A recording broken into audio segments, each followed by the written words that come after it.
Say, man, subscribe to my second channel, Look Bronco, for more Bronco. You get what I'm saying? We finna be teed up all summer. Let's see where it goes down.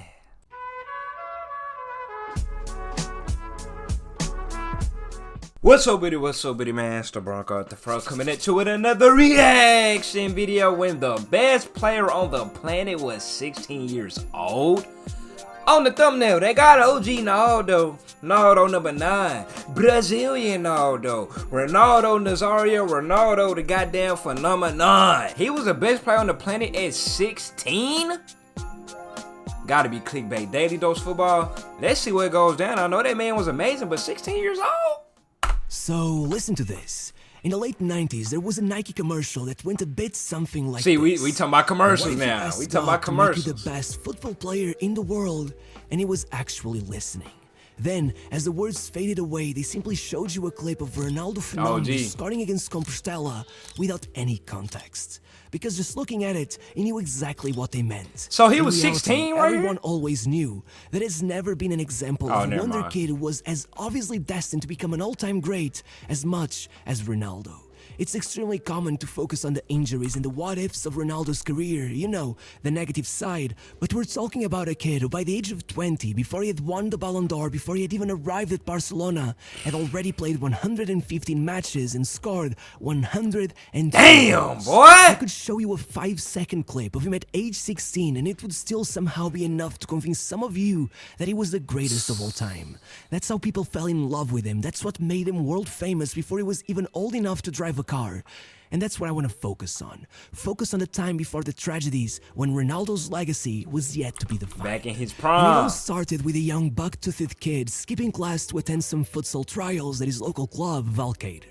And the funny thing is, back then, he was yet to realize how much of a prodigy he really was, so when he noticed that there were 50 kids there for the trials, he convinced himself he had no chance at making it, so he told everyone he was a goalkeeper, because, well, there were so few of them, surely they had to give him a spot. And it was right, though it quickly became obvious to everyone, including himself, that he was no goalkeeper. Yeah, boy, After a few matches on the bench, while losing 2-0 to Vasco da Gama, his coach decided to just throw the new kid up front and see what happened, and the result was 4 goals for Ronaldo and a stunning comeback against a team they should have no chance playing against. See, this is how you know it's all mental, bro. It's all in the mental game. That man sold himself short. He still found his way on the team, though. He ended up working out. Everything happens for a reason. That man say, it's so many people here, bro. I'm not really going to make it. I would just say I'm a goalkeeper to squeeze my way on there.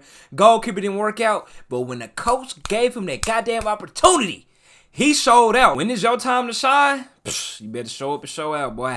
Obviously, after that, he became the team's star player, and by the end of his first season, he had scored 166 goals. And there was even one match where out of his team's 12 goals, 11 were scored by him. Damn! As you might imagine, by then, Ronaldo wasn't doubting his skills anymore. In fact, he was completely convinced that his calling was football. He even used to say it was his first love. And so, completely head over heels by the age of 12, with his parents going through a divorce and Ronaldo acting out a bit, he told his mom he had quit school to focus on football. He said if that school, she told him he would have no future, that he'd grow up to be a nobody. But as much as she tried, she quickly realized there was nothing she could do. She worked a 12-hour shift at a diner. There was just no way for her to make sure he wasn't skipping class, and after all, there were far worse things for a kid to do after going through some tough times than playing football. And well, as crazy as it may sound, that was the best decision of her life. Over the next 2 years, his fame grew exponentially. The story of the kid blessed by the gods began making the rounds. At 13, he moved to Social Ramos. At 14, to São Cristóvão, where he even got to play with the under-20s, despite being 6 years younger than everyone around him. And after that, there was just no way around it. The big clubs arrived in town. To begin with, he got a trial at Flamengo, which actually sent him over the moon as it was his childhood club. And he actually did really well. They even called him up for a second trial, but they refused to pay for his bus tickets, and he just couldn't afford to keep on paying for them as he took 4 different rides to get to their training center, so he just quit. Regardless, his journey obviously didn't end there. Soon after, 2 agents swooped in and purchased the player's rights for a mere $7,000 and began looking for a club to sign him. Botafogo rejected him, São Paulo refused to pay the $25,000 they had asked for, and so for a while he remained at São Cristóvão, and it could have lasted a lot longer if not for one little detail. Guess who was the first team coach at São Cristóvão? Who? None other than Jairzinho, the 1970 World Cup Look star at that player fro. and Woo! champion. Look at that fro. Spot one of the He greatest killing strikers mines. Oh my mine's kind of lopsided right now. of all time. OG then killing me. One of the greatest strikers of all time. So yeah, Jairzinho made sure to personally recommend Ronaldo to his former club Cruzeiro. Look at the swag though. Look at the swag. Look at the feather. Look at the feather earring. Recommend Ronaldo to his former club Cruzeiro, and after watching the 15-year-old boy join the under-17 Brazilian national team and still pull off 8 goals, becoming the top scorer of the South American Championship despite his team's underperformance, well, they just had to sign him, and from there on out, things got really crazy really quick. The following month, he got his debut for Cruzeiro's under-20 team and opened his tally with 4 goals in his first match. 4 goals in before he his even had first time to match. adjust to his Damn new poker. academy, he became the first amateur player in the history of the club to join the first team on their preseason tour. Fun fact, that tournament was right here in Portugal. The first team he ever faced was Belenenses, and the fans literally gave him a standing ovation at the end of the match.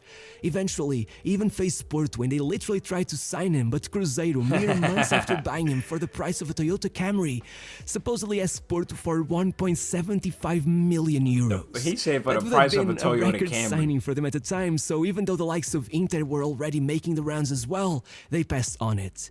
I mean, come on, the kid had just turned 16. That would have been like the gamble of a lifetime. But moving on.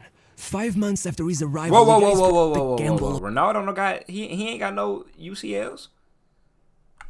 Damn. Of a lifetime. It would say But foul moving count. on. 5 months after his arrival, he got his professional debut. That same month, he was on the bench as Cruzeiro won the Brazilian Cup for the second time in their history. 4 months after that, he was afforded 3 more appearances and scored in 2 of those. And man, by the time October rolled around, he had somehow already become a regular starter and damn near immediately went on a run of 17 goals in 10 matches.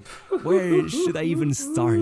This included 4 matches in the Supercopa Libertadores. On his debut, he scored a hat-trick. On the second leg of that match, he added 2 more goals. Then they faced Nacional from Uruguay. He scored the only goal of the first leg and then pulled a brace in the second. And somehow, they still got knocked out. While all of this was going on, he also scored against every team he faced in the league except Goal for scoring Flamengo. machine. And at the end of this unbelievable run, he put up his first masterpiece of a performance in a 6-0 win over Bahia. 1-2. Becoming the first masterpiece of a performance in a 6-0 1, 2, 3, 4, 5. 5 of them. That's a goddamn. How many goals is 5 called? Is that a... Nah, poker is 5. 4 goals is a super hat trick. I got that wrong. This is called a poker, I believe. win over Bahia, becoming the first player in the history of the club to score 5 goals in a single league match. It was a career-defining moment. For the first goal, a penalty. For the second, he put up the perfectly weighted pass to assist his teammate. For the third, he dribbled the keeper. For the fourth, he scored a header. For the fifth, another penalty. And for the sixth, well, he caught the keeper off guard, took the ball, and scored it. I would have been so bad. Was it gonna get him some I would have fair been play award? pissed. Definitely not. But nobody cared because he was a genius. He was on the league's goal scorers podium at 16, and as Cafu said, that was the first time he showed the world he wasn't just a great player, he was a phenomenon. 16 And years old. let's just say he wasn't the only one impressed with the young boy. That same year, PSV scout Ernie Brandt had been in Brazil looking for their Romario replacement following his departure to Barcelona. Shout out If he Romario. happened to find someone with half of Romario's talent, it would already be considered a gigantic achievement. We're talking about a guy who scored 128 goals in 145 matches for PSV. Man, But Romario. well, you know exactly where this is I going. still owe him a better After seeing reaction, Ronaldo, man. he said, That video I couldn't reacted believe to my was eyes. terrible. I didn't believe them when he told me his age. It should be impossible for a 16-year-old to be that good. Finding him gave me life. I PSV. became a scout with a dream of one day finding someone like him. But still, that wouldn't be the year Ronaldo would finally leave to Europe. Before that, he would join Cruzeiro for his second season, completely taking over the Mineiro Championship with 22 goals in 19 matches, obviously taking the top scorer award and the title, racking up even more iconic moments, including a hat-trick against rivals Atlético Mineiro and one of the Copa Libertadores' most memorable goals of all time against Boca Juniors, which was enough to send everyone in the country into complete euphoria, Well, one of pretty the much most, peer as he said. pressuring the national Solo team run. coach push into calling him up for the World Cup at 17 years of age. 17 years Had he old gotten on the even World a Cup single minute roster. of game time, he would have become the third youngest to ever play in a World Cup, with only Pele and Norman Whiteside ranking above. Hey, rest in However, peace. even though Brazil took the title, the only time he stepped onto the pitch was to celebrate with his teammates. Damn, he And though you did could say that he argue ain't was played. Hey, but he around winners. Just learn how to win. Just kiss the a vibes, bit though. disappointing. Well, just the fact the name of a 17-year-old was in the That team shows sheet you of the how most notorious stacked national Brazil team of all is, time man. was enough to send everyone from AC Milan to Juve and Ajax after his signing, which meant PSV were now virtually out of the Oh, race. damn. If not, That's unfortunate. for one little factor. During the tournament, Ronaldo had grown extremely fond of Romario, who he now saw as his mentor. And as you might imagine, when he asked Romario what he should do, of course he advised him to join his former team, arguing that they were the perfect stepping stone into Europe. Though, now looking back, it's hard not to argue that joining Ajax had a fair chance of going a little bit better. You know, considering that year they literally won the Champions League. Yeah, you he know, could've got the him one UCL. trophy Ronaldo never managed to win. Damn, I didn't know that. I never Regardless knew he of whether he ain't should have get a joined Champions Ajax League. instead, at least this way we got to watch Van Gaal go on a tirade about how he didn't need Ronaldo because he had Kluivert. Well, Kluivert scored the 22 hell is goals that Kluivert? season. Ronaldo, well, the moment he arrived, they asked him how many goals he would score. He said 30. And if that seems unrealistic for an 18-year-old's first season in Europe, let me tell you, he really did end up not keeping his word. Instead, he scored 35. Despite this, unlike what you might imagine, upon arrival, his there were basically expectation by no fans 5. waiting for him. While today a player like Vinicius Jr. can arrive from Brazil with a handful of goals to his name and already have 40,000 fans waiting, Yeah. back then, things wasn't weren't like like that, that at all. Nobody knew who this kid was. Even PSV didn't exactly move mountains in order to make his adaptation to the new country any easier. He arrived at the airport pretty much alone with a piece of paper strapped to his chest with his name on it. Even when his family joined him in Eindhoven, he was It stuck was living with different his world mom back and in his the day, girlfriend in the man. same apartment, which obviously caused some trouble, but still, somehow in football terms, his adaptation was, well, barely an adaptation really. He kind of just arrived and began dominating after weeks of random dominate. pundits arguing that 6 million was too much for such a much. young unknown player, that he was inexperienced and that he would flop. Well, Ronaldo scored 1 goal in his first game, 2 in his second, and 3 in his third. In his third, that's how Somehow you he do still it. came out defeated to Leverkusen in the third match, but his performance sent shockwaves across Europe. Many they say claimed they lost that Leverkusen in game? the third and 3 in his third. Somehow he still came out defeated to Leverkusen they in the lost third after he match, dropped but the his hat-trick. performance sent shockwaves across Europe. Many claim it was the most important moment of his career. After the match, many legends came out praising the young boy. Even Beckenbauer, the German titan known as Der Kaiser, who definitely isn't easily impressed, was clearly emotional that day, eventually claiming, "Today, we've witnessed a new Pele." And let me tell you, not many people knew Pele as well as Beckenbauer, so when he said that, everyone listened. Called him the Similar new to that Pele. situation, legendary Rudi Voller also made sure to say, "Never in my life have I seen an 18-year-old play like this." But what I always felt was funny about that quote was that the day he said that, Ronaldo was actually still only 17. 17. As the months went by, Ronaldo quite simply didn't stop scoring, and by the end of the season, even if PSV had failed to take any trophies and had only look at managed that a third leg place, drag. by the end of the Look season, at the even leg if drag. PSV had failed to take any trophies and had only managed a Ah. third place finish, Ronaldo had managed to keep the one promise he had made to Romario. He had broken his record.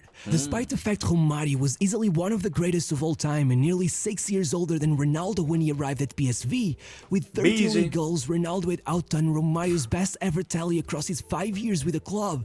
And in fact, only one PSV player had ever managed to Owen hit the Dillon? 30-goal mark, and the last time any player had He looked managed like he player does had not play ever no shit, boy. He look mean. managed to hit the 30-goal mark, and the last time any player had managed such numbers in the Eredivisie was a decade earlier, and his name was Marco van Basten. Marco van After a Basten. season like this, the big clubs became more Marco. relentless than ever. Inter especially made one bid after the That other, is trying to make up for the crazy. fact I thought Marco and OG Nardo came up like in the same era. I thought they was like the same age. So Marco and him is older than.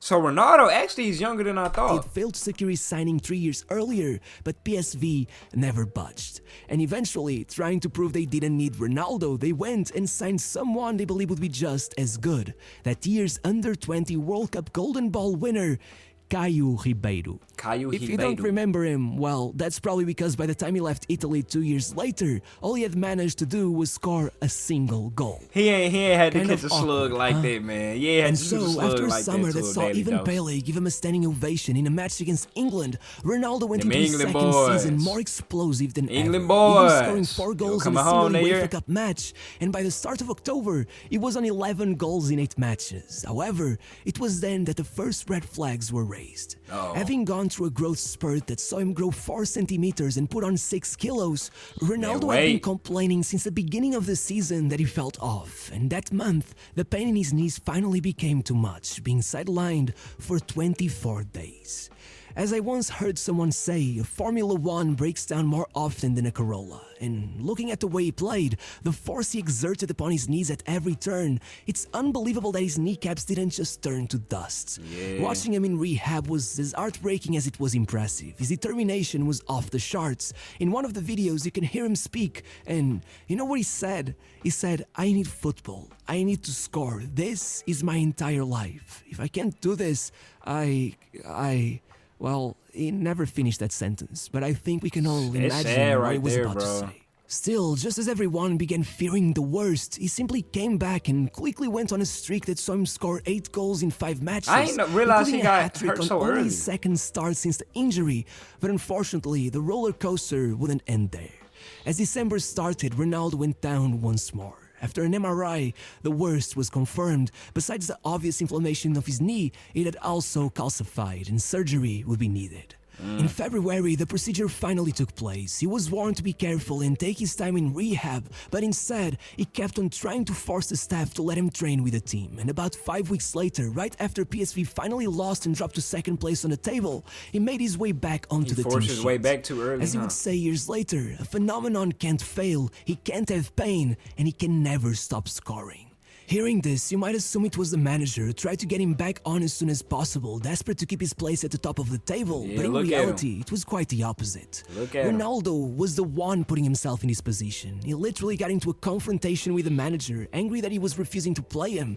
And with PSV soon losing the league to Ajax, once Ronaldo was only given 15 minutes of playing time in the cup final, he completely lost it and began looking for a way out of the club. With his performances in the Olympic That's Games, that's kind of a tough situation to be with the manager because of course you care about the player, but you also care about winning.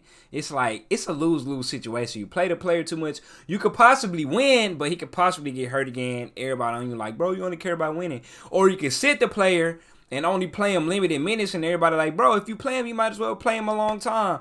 It's a lose-lose situation, bro.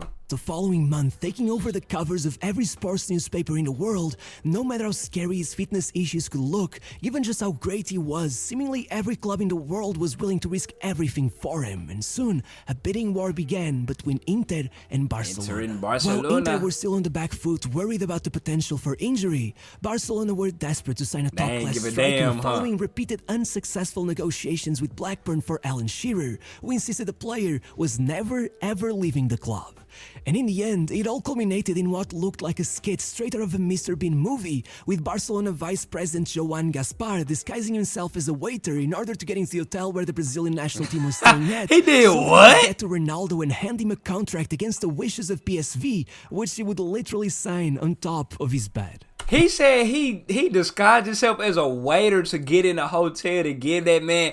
Bro, I wonder how the meeting was like behind the scenes when they was planning that. Like, bro, who was the dude who was like, bro, you should dress up as a waiter, sneak in a hotel, give him the contract, let him sign that hoe. That is some cartoon shit Once right that was there. done, it was only a matter of getting PSV on board, which was pretty easy, considering that Barcelona were willing to pay a world record 15 million euros for the 19-year-old. Back in the who day, by that's then a lot of had also money, made boy. sure to ruin his relationship with the club for good, calling the manager stupid and then claiming he would play damn. for Barcelona for free. Damn, no. Ironically, 2 weeks after this, the all-time transfer record was broken again as Alan Shearer moved to Alan Newcastle. Shearer I just broke, wish I could have seen the damn. faces of the Barcelona board once they got the news. Still, I'm sure they ended up not minding it too much, as by the end of the year, Ronaldo had been named FIFA World That's a Player of flex, the though. Year and had missed out on the Ballon d'Or by a single vote. As his own mom would say, by then, Who he lose Ronaldo to? didn't belong to me anymore, he belonged to the world. That's how famous he had become. That's When it came wild to right there. Inter, Imagine that 1 year feeling as a later, parent. following some issues over contract negotiations at Barcelona, they finally got their man, breaking the all-time transfer record once again. But still, considering before they had dropped out of the transfer race for being afraid he was too injury-prone, it all became incredibly ironic considering that by the time he left the club 5 years later, he had only managed to play 1 full season for them, being sidelined for a total of 770 Damn. It was incredibly depressing to think that a year before his arrival at Inter, in an interview, he was asked what was his biggest fear, and his answer was injury. An injured player is the saddest thing that is. Bro, I never realized that he got hurt that early. They say his injury woes, his knee trouble started at 17, 18 years old. Like, you know, usually people had a prime and their youngness, and then they get the injury, and then there's like marks the end of their prime. But this dude literally got like knee injury problems before he even hit his prime. This is an unfortunate situation right there. But OG Ronaldo, bro, is definitely different. God damn, when the best player in the world on the planet was 16 years old. Shout out that man. Shout out Brazil. Hey, I'm out.